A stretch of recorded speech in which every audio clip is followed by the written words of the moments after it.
ನಮಸ್ಕಾರ ವೀಕ್ಷಕರೇ. ಕೆಲವಷ್ಟು ಇನ್ಫಾರ್ಮೇಶನ್ಗಳು ನಾರ್ತ್ ಇಂಡಿಯಾದಲ್ಲಿ ಇದ್ರ ಬಗ್ಗೆನೇ ರಿಸರ್ಚ್ ಮಾಡಿ ತಿಳಿಸೋ ಕೆಲಸ ಮಾಡ್ತಾ ಇದ್ದಾರೆ. ಆ ವಿಷಯಗಳನ್ನ ಎಲ್ಲಾ ಕಡೆ ಶೇರ್ ಮಾಡೋ ಕೆಲಸ ಮಾಡ್ತಾ ಇದ್ದಾರೆ. ಯಾಕೆ ಅಂದ್ರೆ ಒಂದು ತಗೊಳ್ಳುವಂತ ಡಿಸಿಷನ್, ಗೌರ್ಮೆಂಟ್ ಆಗ್ಬೋದು ಬೇರೆಯವ್ರು ಆಗ್ಬೋದು, ತಗೊಳ್ಳೋ ಡಿಸಿಷನ್ ಇಡೀ ದೇಶಕ್ಕೆ ಮುಳ್ಳಾಗುತ್ತೆ. ಎಕ್ಸಾಂಪಲ್, ನೇಪಾಳ ಪರಿಸ್ಥಿತಿ ಯಾವ ತರ ಆಯ್ತು, ಜಪಾನ್ ಪರಿಸ್ಥಿತಿ ಯಾವ ತರ ಆಯ್ತು, ಫ್ರಾನ್ಸ್ ಪರಿಸ್ಥಿತಿ ಯಾವ ತರ ಆಯ್ತು, ಬೇರೆ ಬೇರೆ ಕಂಟ್ರಿನಲ್ಲಿ ಯಾವ ರೀತಿ ಆಗ್ತಾ ಇದೆ ಅನ್ನೋದನ್ನ ನಾರ್ತ್ ಇಂಡಿಯಾದಲ್ಲಿ ಎಷ್ಟೋ ಜನ ಈ ವಿಷಯಗಳನ್ನ ಸ್ಟಡಿ ಮಾಡೋದಕ್ಕೆ ಶುರು ಮಾಡಿದ್ದಾರೆ. ಅದ್ರಲ್ಲಿ ಒಂದು ವಿಡಿಯೋ ನಾನ್ ನಿಮಗ್ ತೋರಿಸ್ತಾ ಇದೀನಿ. ಇದ್ರಲ್ಲಿ ಏನಾಗ್ತಾ ಇದೆ ಅಂದ್ರೆ, ಬೇಕು ಅಂತ ಇಂಟೆನ್ಷನಲಿ ದೇಶಗಳ ಮೇಲೆ ಸಾಲದ ಹೊರೆನ ತುಂಬ್ತಾರೆ. ಸಾಲ ತಗೊಳ್ಳಿ, ಇಂಪ್ರೂವ್ಮೆಂಟ್ ಮಾಡಿ ಅಂತ ಸಾಲದ ಹೊರೆನ ತುಂಬಿ ಕೊನೆಗೆ ಸಾಲ ತೀರ್ಸೋದಕ್ಕಾಗದೇ ಇದ್ದಾಗ ಬೇರೆ ಬೇರೆ ಸ್ಕೀಮ್ಗಳಲ್ಲಿ, ಈಗ ನಾವ್ ಹೇಳದ್ವಲ್ಲ, CBDC ಆಗ್ಬೋದು, ಇಲ್ಲ ಟ್ಯಾಕ್ಸೇಷನ್ ಜಾಸ್ತಿ ಮಾಡೋದಾಗ್ಬೋದು, ಏನೋ ಒಂದು ಮಾಡಿ ಜನರಿಗೆ ತೊಂದರೆ ಅನ್ನೋದು ಕ್ರಿಯೇಟ್ ಆಗುತ್ತೆ. ಇದರಿಂದ ಜನ ಗೌರ್ಮೆಂಟ್ಗಳ ವಿರುದ್ಧ ದಂಗೆ ಅನ್ನೋದನ್ನ ಮಾಡಿ ಕೊನೆಗೆ ಗೌರ್ಮೆಂಟ್ಗಳು ಬಿದ್ದೋಗುತ್ತೆ. ಈ ತರದ್ದು ಎಷ್ಟೋ ದೇಶಗಳಲ್ಲಿ ಇವತ್ತು ನಡೀತಾ ಇದೆ. ಅದನ್ನೇ ಈ ವಿಡಿಯೋದಲ್ಲಿ ಅವ್ರು ಕಂಪ್ಲೀಟ್ ಆಗಿ ಎಕ್ಸ್ಪ್ಲೈನ್ ಮಾಡ್ತಾರೆ. ಹಿಂದಿನಲ್ಲಿದೆ, ನಿಮ್ಗೂ ಅರ್ಥ ಆಗುತ್ತೆ ಅನ್ಕೊಂಡಿದೀನಿ. ನಾನು ಅದ್ರ ಪೂರ್ತಿ ವಿವರನ ತಿಳಿಸ್ತೀನಿ. ಯಾಕೆ ಅಂದ್ರೆ ಇಂಥ ವಿಷಯಗಳು ನಾವು ತಿಳ್ಕೊಳ್ಳೇಬೇಕಾಗತ್ತೆ. ನಮ್ಮನ್ನು ಯಾವುದೋ ಒಂದು ಹಾದಿ ಕರ್ಕೊಂಡು ಹೋಗ್ತಾ ಇದೆ ಜಗತ್ತು ಅನ್ನೋದನ್ನ ನಾವು ಅರ್ಥ ಮಾಡ್ಕೋಬೇಕು. जापान 3 गवर्नमेंट्स 2 दिन में गिर गई।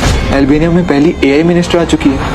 ये सब सिर्फ एक कोइंसिडेंस है या फिर कोई कोइंसिडेंस नहीं है, एक हिडन एजेंडा है। कौन सा एजेंडा? फ्रांस में ऑलमोस्ट 2.25 लाख लोग सड़कों पे थे 44 बिलियन यूरो कर्ज की वजह से। Pension, health care, public holidays सब कम करने वाले थे क्योंकि कर्जा 114% ऑफ GDP हो गया है। कुछ लोग सीक्रेटली प्रेशर डाल रहे थे कि ये चेंजेस अभी करो वरना और सैंक्शंस। इसलिए PM बेरू को सिर्फ 2 दिन में अपना रेजिग्नेशन देना पड़ा। पहला PM गया। तो इनका असली गेम प्लान ये है कि पहले किसी देश को बहुत कर्जे में डालो और जब वो कर्जा चुकाने का वक्त आएगा तो ऑब्वियसली वहाँ की सरकार अपने ही लोगों का हक छीन छीन के तो वो कर्जा चुकाएगी और तब वहाँ के अपने लोग अपनी ही सरकार के खिलाफ हो जाएंगे। एग्जैक्टली। दूसरी तरफ नेपाल में भी सेम हाल। स्टैग्नेंट इकोनॉमी और करप्शन की वजह से जेंजी प्रोटेस्टर्स ने पार्लियामेंट ही जला दिया। PM ओली को रिजाइन करना पड़ा। दूसरा PM गया। और जापान, वो तो सबसे स्टेबल था ना। जापान का हाल तो और भी खराब। उनका कर्जा 250 से 250% GDP पे पहुंच गया। पॉलिटिकल प्रेशर की वजह से वहाँ के PM शिबा ने भी रिजाइन दिया। तीसरा PM गया। लेकिन ये इतना कर्जा जापान जैसा सेंसिबल देश क्यों लेगा? शायद लिया नहीं, दिलवाया गया। एनालिस्ट कहते हैं कि अलायंस प्रेशर और चाइना की टेंशन की वजह से जापान को अपना defence budget all time high करना पड़ा। क्या इसका मतलब जापान की इकोनॉमी को जानबूझकर लोन दिलवा कर ओवरलोड करवाया गया? यस, देश अलग, वजह अलग, लेकिन शायद पीछे का प्लान एक ही। क्या? शायद एक नया ग्लोबल ऑर्डर बन रहा है और सीक्रेटली गवर्नमेंट्स गिराई जा रही है। ऐसा लगता है जैसे एक नई दुनिया आने वाली है। सूडान, ग्रीस, इटली, इन सब कंट्रीज में भी डेट टू GDP रेशियो बहुत बढ़ चुका है। आगे आगे देखो इन कंट्रीज में क्या होता है। लेकिन इसके पीछे हो कौन सकता है? फ्रांस, नेपाल। ಇವರು ಇಲ್ಲಿ ತಿಳಿಸ್ತಾ ಇರೋ ವಿಷಯನೂ ಅದೇ. ಏನು ದೇಶಗಳ ಮೇಲೆ ಹೊರೆ ಅನ್ನೋದನ್ನ ಹೊರಿಸ್ತಾ ಇದ್ದಾರೆ. ಸಾಲಗಳನ್ನ ಕೊಟ್ಟು ಕೊಟ್ಟು ಕೊಟ್ಟು ಈಗ ನಮ್ಮ ದೇಶದ ಸಾಲನೇ ಲೆಕ್ಕ ಹಾಕೊಂಡ್ರೆ 170 ಲಕ್ಷ ಕೋಟಿಗೂ ದಾಟಿದೆ ಅಂತ ಹೇಳ್ತಾರೆ.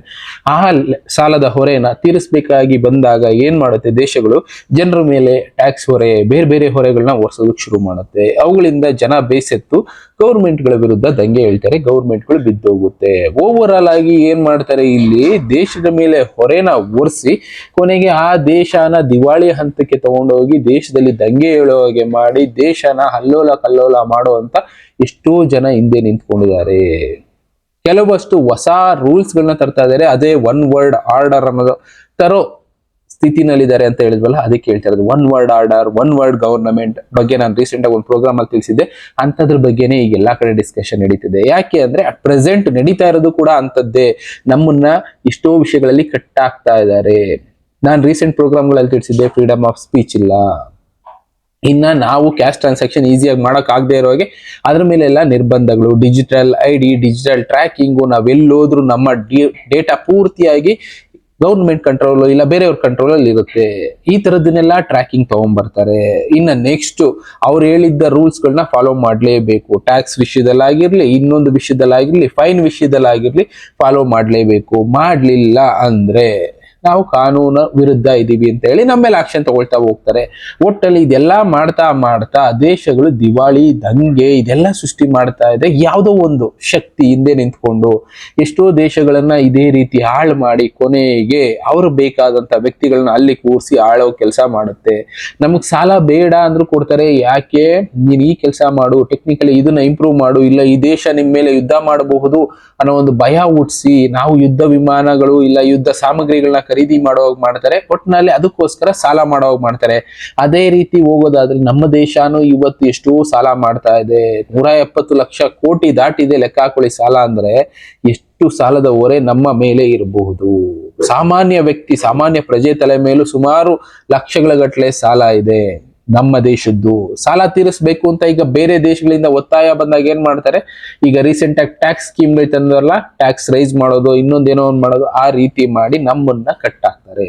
ಒಟ್ನಲ್ಲಿ ಈ ರೀತಿ ಮಾಡ್ತಾ ಇರೋದ್ರಿಂದ ಇಂಪ್ರೂವ್ಮೆಂಟ್ ಆಗ್ತಾ ಇದೆಯೋ ಇಲ್ವೋ, ಸಿಕ್ಕಾಕೊಳ್ತಾ ಇರೋರು ಸಾಮಾನ್ಯ ಪ್ರಜೆಗಳು. ಹೊಸದೊಂದು ಏನೋ ಒಂದು ಶಕ್ತಿ ನಿಂತ್ಕೊಂಡು ಹಿಂದೆ ಇವತ್ತು ಇದನ್ನೆಲ್ಲ ಬದಲಾಯಿಸೋ ಕೆಲಸ ಮಾಡ್ತಾ ಇದೆ. ಅದು ಎಂತಕ್ಕಾಗ್ತಾ ಇದೆಯೋ, ಒಳ್ಳೇದಕ್ಕಾಗ್ತಾ ಇದೆಯೋ, ಕೆಟ್ಟದಕ್ಕಾಗ್ತಾ ಇದೆಯೋ ನಾವೇ ತಿಳ್ಕೊಬೇಕು.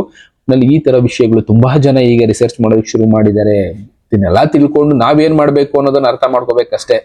ನಮ್ಮ ಹಾದಿ ಹೇಗಿರ್ಬೇಕು, ಹೇಗ್ ಬದುಕಬೇಕು ಅನ್ನೋ ವಿಡಿಯೋಗಳನ್ನ ನಾವು ಮಾಡಿದೀವಿ, ಎಷ್ಟೋ ಜನ ಮಾಡಿದ್ದಾರೆ. ಅವುಗಳನ್ನ ನೋಡಿ ನೀವು ಅರ್ಥ ಮಾಡ್ಕೊಳ್ಳಿ, ನೀವು ಡಿಸೈಡ್ ಮಾಡ್ಕೋಬೇಕು ನಿಮ್ಮ ಡಿಸಿಷನ್, ನಿಮ್ಮ ಲೈಫ್. ಯಾಕೆ ಅಂದ್ರೆ ಯಾರೋ ಒಬ್ರು ನಿಮ್ಮನ್ನ ಕಂಟ್ರೋಲ್ ಮಾಡೋಗಿರ್ಬಾರ್ದು. ಕೆಲವೊಂದನ್ನ ಪ್ರಶ್ನೆ ಮಾಡ್ಲಿಲ್ಲ ಅಂದ್ರೆ ಮುಂದೆ ಪ್ರಶ್ನೆ ಮಾಡೋಕ್ ಚಾನ್ಸೇ ಸಿಗೋದಿಲ್ಲ.